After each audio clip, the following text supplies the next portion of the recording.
Hello दोस्तों आज का जो हमारा विषय है वो है हिंदी भाषा शिक्षण। ठीक है दोस्तों, प्रतिदिन इससे संबंधित मैं एक वीडियो अपलोड करूंगा और आज से हम हिंदी भाषा शिक्षण के जितने भी टॉपिक हैं वो पढ़ेंगे। ठीक है, जीरो से स्टार्ट करेंगे दोस्तों।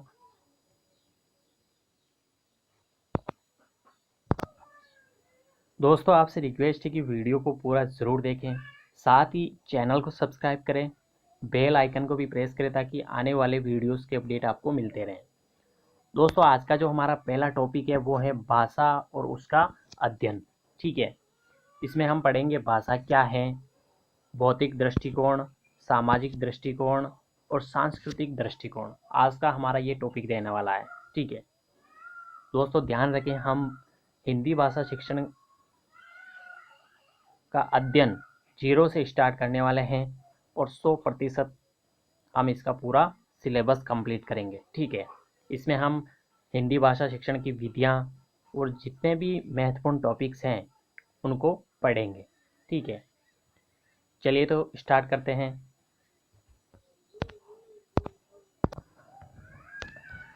दोस्तों पहला अध्याय है भाषा और उसका अध्ययन। सबसे पहले देखेंगे भाषा क्या है। पूर्व इसके कि हम भाषा के शिक्षण और उसकी अन्य समस्याओं पर विचार करें, ये आवश्यक प्रतीत होता है कि हम ये देखने का यत्न करें कि भाषा शब्द हमारा भाषा शब्द से जो हमारा तात्पर्य है वो क्या है और भाषा का हमारा व्यक्तिगत तथा सामाजिक जीवन में क्या महत्व है। तो दोस्तों ध्यान रखें, भाषा शिक्षण को समझने से पहले हमें अन्य समस्याओं पर विचार करना बहुत ही आवश्यक है। ठीक है, हमें ये देखने का यत्न करना चाहिए कि भाषा शब्द से हमारा तात्पर्य क्या है और भाषा का हमारा व्यक्तिगत तथा सामाजिक जीवन में क्या महत्व है। ठीक है, हिंदी भाषा के सुप्रसिद्ध विद्वान श्री रामचंद्र वर्मा ने भाषा शब्द का अर्थ इस प्रकार स्पष्ट किया है।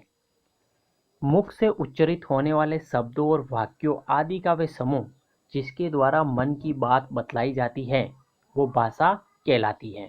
तो दोस्तों रामचंद्र वर्मा ने जो भाषा की परिभाषा दी है कि मुख से उच्चरित होने वाले शब्दों और वाक्यों आदि का वे समूह जिसके द्वारा मन की बात बतलाई जाती है वो भाषा कहलाती है।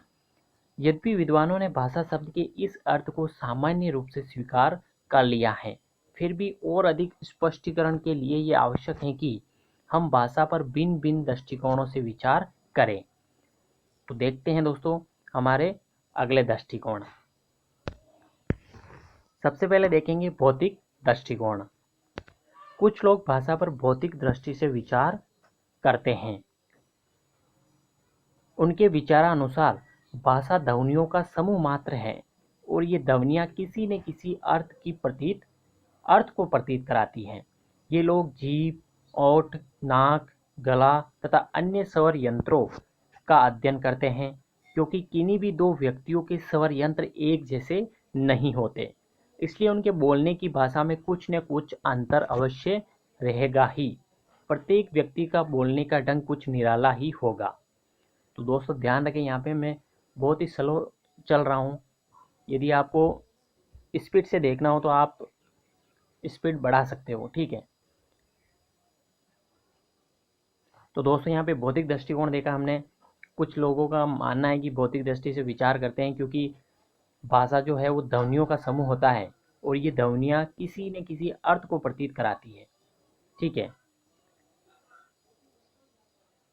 क्योंकि किन्हीं भी दो व्यक्तियों के स्वर यंत्र एक जैसे नहीं हो सकते, इसलिए उनके बोलने की जो भाषा है वो कुछ न कुछ अंतर अवश्य ही रहेगा और प्रत्येक व्यक्ति का जो बोलने का ढंग है कुछ निराला ही होगा। तो ध्यान रखें दोस्तों, ये हमने देखा भौतिक दृष्टिकोण। अगला देखते हैं सामाजिक दृष्टिकोण।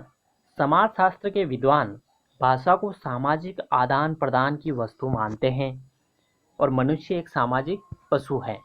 वे अकेला नहीं रह सकता है, वे एक दूसरे के साथ मिलकर रहना चाहता है। इसलिए आदान प्रदान में सुविधा की दृष्टि से जाति के सभी सदस्यों ने कुछ चिन्हों को स्वीकार कर लिया है। इन चिन्हों का आधार कुछ ध्वनियाँ थी जिनका प्रयोग जाति के भिन्न भिन्न समूहों में होता था।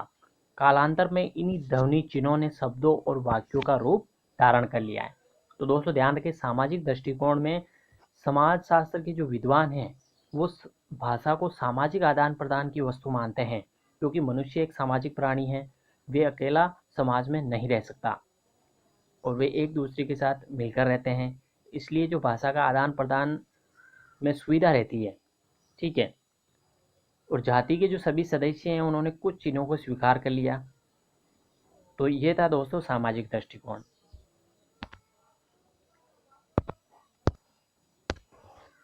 नेक्स्ट देखते हैं दोस्तों सांस्कृतिक दृष्टिकोण।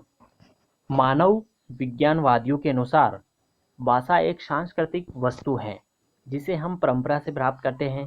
किसी भी सांस्कृतिक उपलब्धि के समान परंपरा से प्राप्त मातृभाषा अथवा जातीय भाषा का संरक्षण करना हम सबका कर्तव्य है।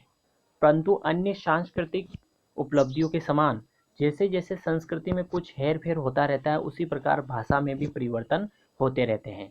नई पीढ़ी और पुरानी पीढ़ी की भाषा में अनेकों बातों में अंतर रहता है, जैसे ऊंचा राग, शब्दों की बनावट तथा शब्द भंडार इत्यादि में।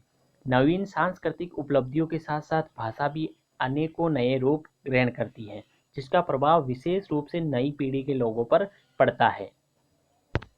फिर भी ये देखा गया है कि भौगोलिक स्थिति, आयु, मतलब कि फिर भी ये देखा गया कि भौगोलिक स्थिति, आयु, व्यवसाय, सामाजिक स्तर आदि बातें भी भाषा पर प्रभाव डालती है। पुरुषों और स्त्रियों की भाषा में भी अंतर होता है। इस प्रकार हम देखते हैं कि भाषा कोई स्थिर वस्तु नहीं अपितु संस्कृति के समान एक गतिशील तत्व है। तो दोस्तों ध्यान रखें, इंपॉर्टेंट लाइन है यहाँ पे, भाषा कोई स्थिर वस्तु नहीं है, वो संस्कृति के समान एक गतिशील तत्व है। अगला देखते हैं, भाषा एक सांकेतिक साधन है। तो दोस्तों ये इंपॉर्टेंट है यहाँ पे, क्योंकि भाषा जो है वो एक सांकेतिक साधन है। भाषा को एक सांकेतिक साधन कहा गया है। जब तक भाषा की भिन्न भिन्न ध्वनियों का आविष्कार नहीं हुआ था, तब तक हम अपने विचारों को प्रकट करने के लिए भिन्न भिन्न संकेतों का प्रयोग में लाते थे, जैसे सिर को ऊपर, नीचे अथवा दाएं बाएं हिलाना और नेत्रों को टेढ़े तिरछे घुमाना। यानी कि ध्यान रखें दोस्तों, भाषा जो एक सांकेतिक साधन है, जब तक भाषा को भिन्न भिन्न ध्वनियों का आविष्कार नहीं हुआ था, तब तक हम अपने विचारों को प्रकट करने के लिए भिन्न भिन्न संकेतों का प्रयोग करते थे, जैसे सिर को ऊपर नीचे अथवा दाएं बाएं हिलाना और नेत्रों को टेढ़े तिरछे घुमाना। परंतु केवल आंगिक संकेतों के सहारे हम अपने सभी विचारों को ठीक प्रकार से अभिव्यक्त नहीं कर सकते। इसलिए कालांतर में भाषा का आविष्कार हुआ।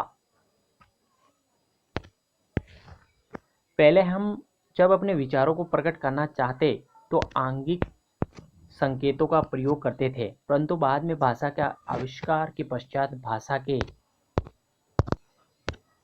भाषा के माध्यम के द्वारा विचारों की अभिव्यक्ति होने लगी। भाषा भी एक प्रकार की संकेत ही है, परंतु अंतर केवल इतना ही है कि ये शारीरिक अथवा आंगिक संकेत न होकर ध्वन्यात्मक संकेत हैं। तो दोस्तों ध्यान रखें, यहाँ पे भाषा भी एक प्रकार का संकेत ही, परंतु अंतर केवल इतना ही है कि ये शारीरिक अथवा आंगिक संकेत न होकर ध्वन्यात्मक संकेत है। शारीरिक अथवा आंगिक संकेतों की कोई न कोई सीमा होती है, परंतु ध्वन्यात्मक संकेतों की कोई सीमा नहीं हो सकती। इसके अतिरिक्त आंगिक संकेतों के द्वारा कुछ गिने चुने भावों का ही स्पष्टीकरण हो सकता है, जो मनुष्य को एक सीमित क्षेत्र में रहने के लिए बाध्य करते हैं। अपने परंपरागत विचारों की अमूल्य निधि को सुरक्षित रखने की बात तो दूर रही, हम अपने ही समय के लोगों के विचारों को इन शारीरिक संकेतों द्वारा प्रकट नहीं कर सकते, परंतु ध्वन्यात्मक संकेतों में भी क्षमता है कि अनंत काल तक मानव के कोटि कोटि मनोभावों को सुरक्षित रखते हुए एक युग से दूसरे युग तक पहुंचाते रहें। आज मानव ने ज्ञान विज्ञान में जो इतनी प्रगति की है, प्रतिदिन जो भिन्न भिन्न अनुसंधान तथा आविष्कार हो रहे हैं, दार्शनिक तथा मनोवैज्ञानिक तथ्यों का जो इतना प्रसार हो रहा है, वे भाषा के ध्वन्यात्मक संकेतों के बिना कभी संभव नहीं होता। अंत में हम कह सकते हैं कि भाषा ज्ञान के असीम अंश को ससीम बनाती है तथा निराकार विचारों को साकार रूप देती है। तो दोस्तों ध्यान रखें, यहाँ पे बहुत ही इंपॉर्टेंट लाइन है यहाँ पे। तो दोस्तों ये जो आज मैं टॉपिक पढ़ा रहा हूँ हिंदी भाषा शिक्षण से संबंधित, ये आपकी बीएड, बीएसटीसी, रीट, सीटेट सभी एग्जाम के लिए बहुत ही इंपॉर्टेंट है। ठीक है,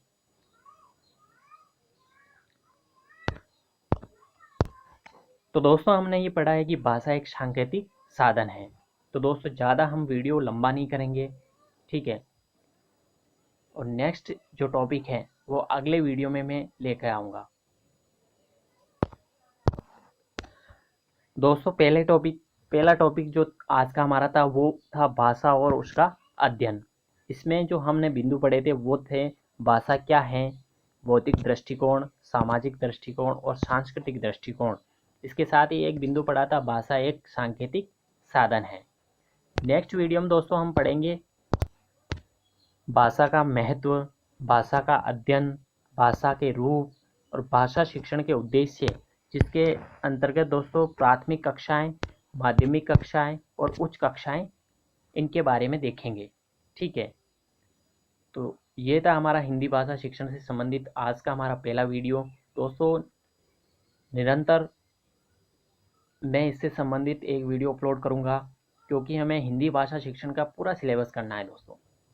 ठीक है, पूरे पाठ्यक्रम को देखेंगे यहाँ पे, इसलिए आपसे रिक्वेस्ट है कि वीडियो को पूरा देखें और चैनल को सब्सक्राइब करें, वीडियो को लाइक करें और बेल आइकन को प्रेस करें ताकि आने वाले वीडियोस के अपडेट आपको मिलते रहें। धन्यवाद।